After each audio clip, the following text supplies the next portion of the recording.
તો શુદ્ધ પાણી મેળવવા માટે મહિલાઓ રણચંડી બની છે, વિરોધ નોંધાવવામાં આવ્યો છે। તો આ મુદ્દે ધારાસભ્ય સાથે પણ તમામ મહિલાઓએ વાતચીત કરી હતી। શું કહ્યું હતું મહિલાએ, ધારાસભ્ય કેયુર રોકડિયારે, આવો જાણીએ। हेलो, हाँ केयुरभाई बोलो छो? हाँ, तो अमारे पानी प्रॉब्लम है। प्रगतिनगर, अनमोलनगर, शास्त्री कुंज, रणछोड़ाई बधे प्रॉब्लम है। 2 महीनाथी पानी अमारे त्यां दौड़वुं आवे छे अने घरे घरे बीमार पड़े छे लोको। બધા અત્યારે બધાના ઘરોમાં ઝાડા ને ઉલટી થઈ ગયા છે। તો પાણીનો પ્રોબ્લેમનો સોલ્વ ક્યારે આવશે? આજે 2 મહિનાથી અમે આવું પાણી પીએ છીએ, દોડું પાણી પીએ છીએ। તમે એક દિવસ પીને જો તો તમને ખબર પડે। તમે શાના માટે ફોન કર્યો છે મને નથી ખબર, પણ તમે શું કામ થયું છે એની માહિતી મેળવી નથી લાગતી। અમે બધે જ પાણીની માહિતી આપેલી છે, કોઈ જોવા નથી આવી। સોસાયટીમાં પાણી દોડવું આવે છે। કાલે કોઈ જ આવ્યું નથી, સોસાયટીમાં કોઈ જ આવ્યું નથી। અમારે ત્યાં પ્રોબ્લેમ છે ને એ જગ્યા પર કાલે હું પોતે આવીને જોઈ ગયો છું। આ ગટર લાઈન છે એક જગ્યા પર, એટલે પાછળ જે આખી ગટર ભરાઈ ગઈ એના કારણે પાણીમાં કોન્ટામિનેશન થાય છે। હા, પણ સોસાયટીમાં તો તમે આવીને જોઈ જાઓ તો ખ્યાલ આવે તમને કે પાણી લોકો કેવું પીવે છે ને ઘરોમાં કેટલી બીમારી છે। એ બધું જ એની રજૂઆત જ ગઈકાલ મારી પાસે આવી એટલે જો જોવા આવ્યો અને જોઈને ગયો અને ત્યાં કામ પણ ચાલુ થઈ ગયું છે।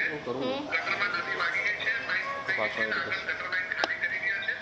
એ ખાલી કરી હશે એક દિવસમાં। હા, દોડાની સમસ્યા થતી રહેશે આ 2 દિવસ। કેટલા દિવસમાં? 2 દિવસમાં? 1-2 દિવસમાં દોડા પાણીની સમસ્યા થતી રહેશે। હા, એન્જિનિયરે મને કાલે એશ્યોરન્સ આપ્યું છે, બરાબર ઓકે। છે। હા, અને એ ગટર લાઈન કેટલી ખૂબ જ સખત સ્થિતિની અંદર સ્પેશિયલ કમિશનરની મંજૂરીથી કામ ચાલુ થઈ ગયું છે, નવી વાગી ગયા છે અને આજે એને ની કોઈ પદ્ધતિ છે એના દ્વારા નવી ગટર લાઈન પર ધ્યાન આપ્યું, બરાબર છે। હા, આ તમામ કામગીરી ચાલુ થઈ ગઈ છે। પોતે જોઈ ગયો કાલે એ જગ્યા। હા, તો અમારે 3 દિવસમાં કામનો અમારે એ જોઈએ ને તો પછી અમે ફરી પાછી મીડિયા બોલાવીશું ને ફરી અમે આંદોલન કરીશું। જો મીડિયા તમારે બોલાવી ના બોલાવી તમારો અધિકાર છે। હા, ના પણ અમારે પ્રોબ્લેમ તો સોલ્વ થવો જોઈએ ને પણ અમારો। હા, બોલાવીને તમે ગમે તે બોલશો, મારું રેકોર્ડિંગ કરીને ગમે તે આંબળાવશો। ના, અમે રેકોર્ડિંગ તો જો કરતા જ નથી। અમને પ્રોબ્લેમ છે એટલે અમે કહીએ। તમે વોટ લેવા કેવા હાથ જોડી જોડીને સોસાયટીમાં આવો છો ને, તેવું સોસાયટીનું ખાલી ચૂંટણી હોય છે ત્યારે જ આવો છો, બરાબર છે?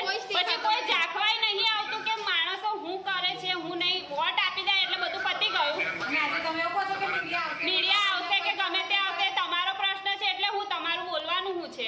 આ વખતે વોટ લેવા આવ્યા એટલે આ વખતે પ્રગતિ, રણછોડરાય, અનમોલ કસેથી પ્રગતિમાંથી વોટ તો મળશે જ નહીં, ચૂંટણી બહિષ્કાર કરવામાં આવશે।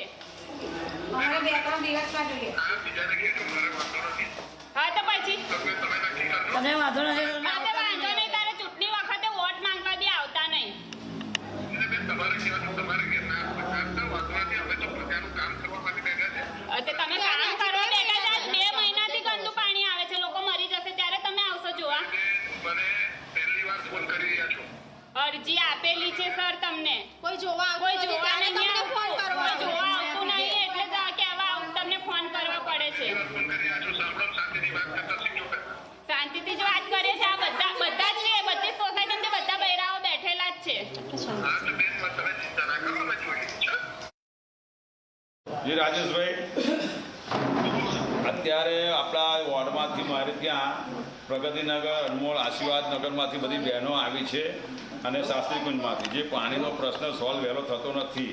અત્યારે જે ડ્રેનેજ લાઈન ફાટીને ચોકઅપ થયેલી છે અને એ કુંડી ક્યારે પૂર્ણ સરખું થાય બધું એના માટે પૂછીને બેઠા છે અને અમને મેં સ્પીકર ઉપર લીધા છે, બધા વાત કરવી છે। એમાં એવું છે કે અમે એક ઓલ્ટરનેટ શોધ્યો છે, આ બિલ્ડિંગની બાજુમાં છે, એટલે પાછળથી એક 100-150 મીટર લાઈન નાખવાનું ડિસિઝન અમે લઈએ છીએ। હમણાં 3 પંપો ચાલે છે, એક વોર્ડમાંથી ચાલે છે, 2 મારે ત્યાંથી મૂક્યા છે। પણ એમનું એવું કહેવું છે આ નિરાકરણ વહેલું 2 દિવસમાં લાવવું છે એમને। આ 2 દિવસમાં તો શક્ય જ નથી, કારણ કે આ કોલેજ તો પછી ક્યારે આવશે? 2 મહિનાથી તો પીએ છે પાણી। એમાં છે ને પંપો મૂક્યા છે, બીજો પંપ એ મોટો વિશેષનો હું મુકાવડાવું છું। એમ નહીં, અને આના કારણે જે પાણી દૂષિત આવે છે તેનું દૂષિત પાણીનું વહેલું નિરાકરણ થાય, કોઈ પાણી ચોખ્ખું અપાય એવું કરો પહેલું। હા, એ હું કરાવું છું વસાવા સાહેબ જોડે। હા, વસાવા સાહેબ વાત કરો અને પાણી ચોખ્ખું અપાય એવું કરો, કારણ પાણી પીવા માટે વહેલું મળવું જોઈએ। એના માટે મેં વાર રજૂઆત બધે જ કરી ચૂક્યો છું અને અમે વોર્ડ 11માં લેવડાવ્યું, મારા ડેપ્યુટી મેયરને બી લેવડાવ્યું.